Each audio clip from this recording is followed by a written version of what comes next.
দাদা গেটটা কই পেলা? তো গেটটা আমার দাদা গেছিল সুইজারল্যান্ড, আচ্ছা।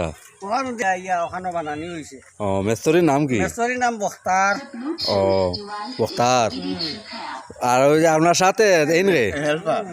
সাথে বখতারের ফোরম্যান। আচ্ছা আচ্ছা, গেটটা বড় সুন্দর কিন্তু। দাম কত হয়েছে? 13,86,000 টাকা। 13,86,000 টাকা।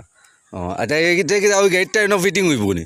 এটা ক্লেম ছাড়া ফিটিং হয়। ও তাহলে কি তা গেটটা সিকিউরিটি করে লাগবে? তো দামি গেটটা বাইরে দিয়ে লাগাইবা, কোনো অসুবিধা? সিকিউরিটির কাম করে এটাই। ও এটার লাগে না, সিকিউরিটি লাগে না, এমনিও খুলে। আর কেউ অন্য বাইরে কেউ আইলে এটা এমনিও সিগনাল দেয়। ও পো করে ডাকে বুঝো? হয় ডাকে এটা। ও ঠিক আছে। লাগাইলে আচ্ছা ঠিক আছে। আচ্ছা ঠিক আছে, না গেটটা দেখলাম আর গেলে আমি একটু লামিলাম ভিডিও করলাম। মালিক কিতা এননি? মালিক তো আজারুল্লাহ। ও আজারুল্লাহ, ঠিক আছে। আচ্ছা ঠিক আছে, রাখি দাদা আমি। হ্যাঁ।